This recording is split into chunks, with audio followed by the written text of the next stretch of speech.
Hey everybody, welcome back here for another video. I'm going to take a look back on this throwback with at an animated movie that came out in 2021, Injustice. It's a DC animated movie and it's based off of the popular video game Injustice: Gods Among Us, as well as the best-selling graphic novel based on the series titled Injustice: Gods Among Us Year 1. It's set on an alternate Earth where the Joker tricks Superman into killing Lois Lane, which sends the hero on a path of destruction. I've seen Superman decide to take control of the Earth, and Batman and his allies must try to stop him. I mean, the overall concept sounds interesting, right? Well, let's find out. First thing I have to touch on is that before I even dive into the story, I must talk about the animation style for this movie, which I could really only describe as hard. That's really the best description for this type of animation. Every character looks rugged and jacked up. Their body outlines, facial features, muscles, and even knuckles are all enhanced and defined by strong, visible black lines. The overall design is near identical to the previous two Mortal Kombat animated movies, and while it is an improvement over the DCAU animated movie quality as of late, it doesn't work for this type of franchise. It makes everyone look just about ready to snap at any minute, and they're all just pent up with anger. Now, I like a good joke as much as the next guy. And yes, occasionally I can go overboard with them, but there's nothing funny about what Joker sets into motion. I mean, after Superman finds out that Lois is pregnant, Batman informs him that Joker is in Metropolis. Never one to be silent for long, Joker shoots Jimmy Olsen in the head. With Harley Quinn's help, he kidnaps Lois and sets a trap for Flash that instantly kills him. He then exposes Superman to kryptonite-laced fear toxin that makes him see Lois as Doomsday, So he flies her out into space. Now, at some point during the short time that Joker had Lois, he somehow got his PhD and performed open-heart surgery on Lois, attaching a sensor/detonator to her heart. Now that device sets off a massive bomb that completely vaporized Metropolis when she died, killing over 11 million people, all because he wanted to get a rise out of Superman. That was your big joke. Well, he got his wish because Superman literally put his fist right through his chest. I mean, that was probably the only good thing about it. I mean, it was horrible to see, but you know, Joker pretty much had that coming at that point. Now, sometimes enough is enough. As a lifelong classic comic fan myself, watching Superman kill Joker was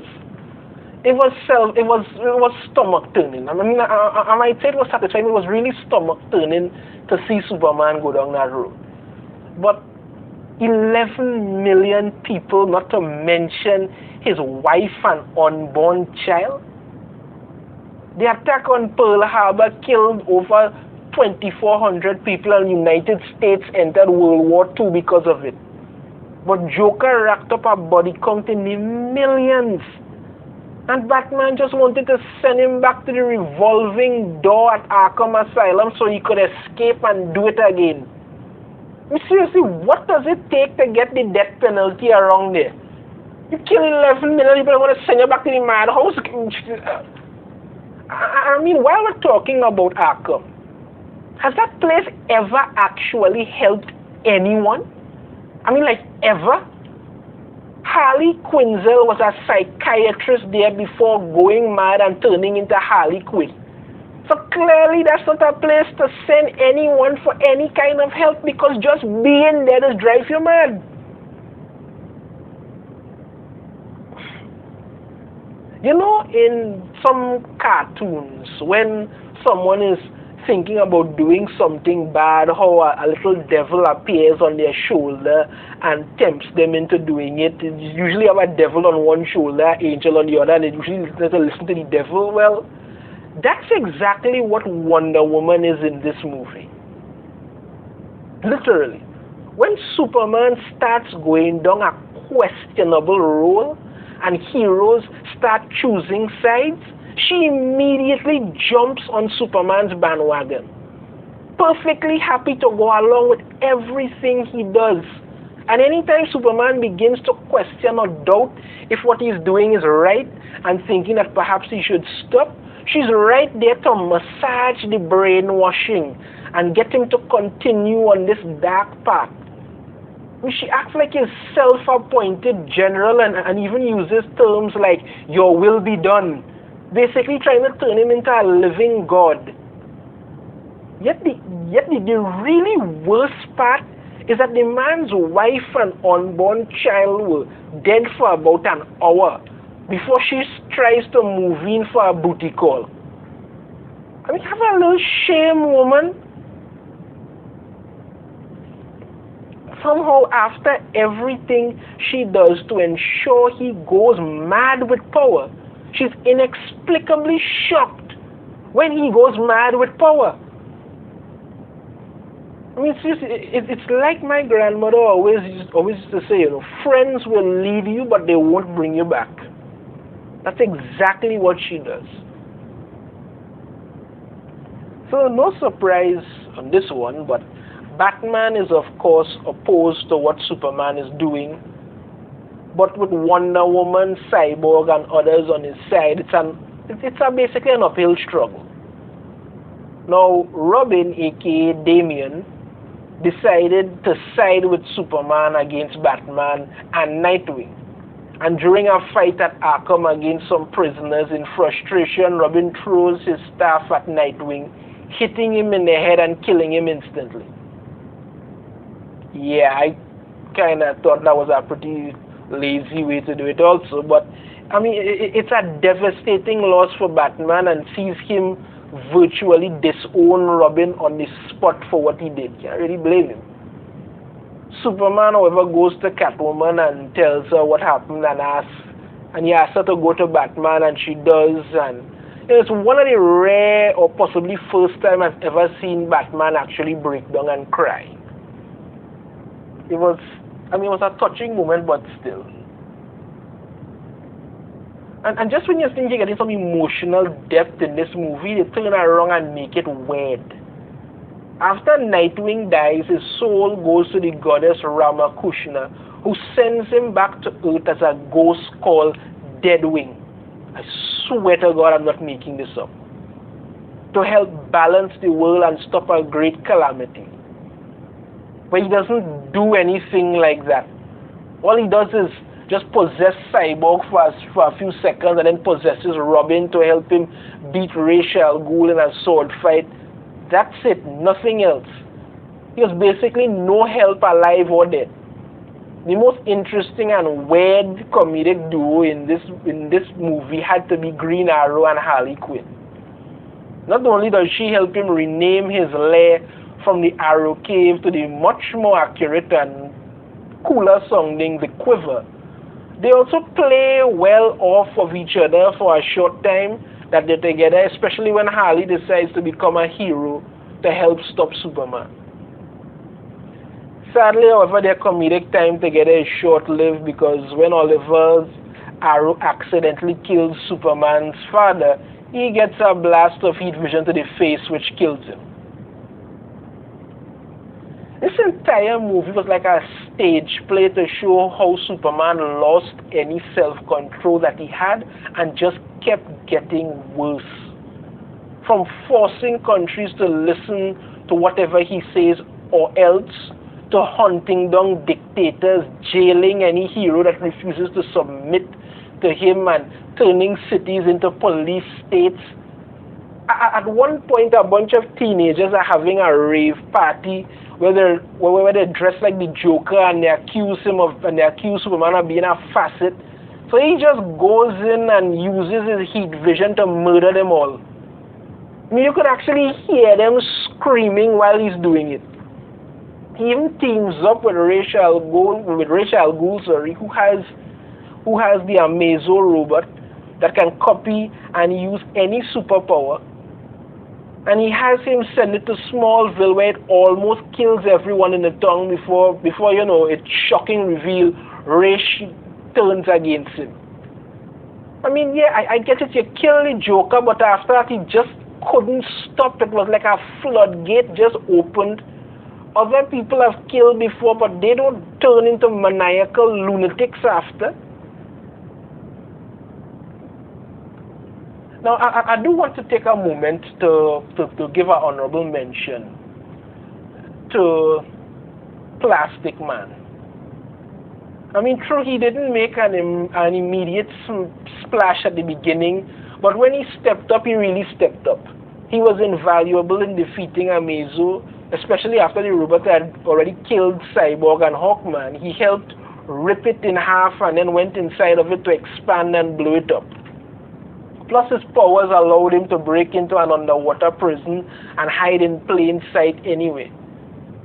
I would personally really like to see a lot more of Plastic Man, perhaps in an animated movie or a couple of DC shorts or something. That would be really good. But the overall thing, I was not impressed with the story aspect of this movie at all. Superman just kept getting worse and worse and making stupid, dangerous decisions. The way Nightwing died and then came back to do virtually nothing was just plain idiotic. After all those years and all that training, I mean, that was really how he died? That was the best I could come up with? Anyway, speaking of stupid, I don't even know what Ra's al Ghul's big plan was. Apart from having Amazo turn on Superman and his allies, there was no big picture plan here at all. I mean, if the robot wins, how long before it eventually evolves and turns on you? Or if the heroes win, then you'll have a mentally unstable, pissed off Superman coming after you.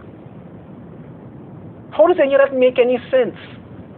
The fight scenes are really good and packed full with a lot of blood and gore, especially the fight with Amazo, where everyone really had to push themselves to win. And it isn't long before the movie begins to feel all too predictable. The fact that they had to bring a Superman from another Earth to fight this one, while it was a brutal display of double Superman power and one of the best fights of the movie, the result was all too evident. I mean, it wasn't even all that shocking. They had to bring in an alternate Lois Lane and finally causing Superman to realize what he had become. It was very predictable. I mean, the game actually had other heroes come into this world, having to work together to stop them. I think that had some interest to it. But ever since the video game came out, we've all been waiting to see a movie like this, but it just felt wrong. Wrong, stupid, and poorly executed. Also, I mean, am I the only one who thinks it's about time to see a movie with Batman finally going batshit crazy? Well, I think it's about time. We've had Green Lantern go off the hinges. We had Superman. What about Batman? I mean, even in this movie, he took down Cyborg with a virus that when Cyborg checked, he realized Batman had implanted that in him the first day he met him and shook his hand. You got to admit that's some scary paranoia and planning. Either that or they could finally animate Superman Year One as a movie like they did with Batman Year One. That would be something I would want to say, something very interesting to see. But this movie, however, failed to deliver on any real and meaningful point. No, there was no real points, no plots or purpose. When it seemed to be going in a somewhat deep, meaningful direction, they threw in Deadwing and just screwed it all up. Final rating on this one, I'd say at 2.8 out of 5. if you want to give it a look out of curiosity, then fine, but overall it's not really worth watching. Anyway, that's it for this review. If you like the video, be sure to hit that thumbs up, subscribe if you haven't already. Let me know in the comments what you think, if you've seen the movie, and what other animated DC movies or shows you'd like to see them create and do. And I will see you all in the next video. Take care.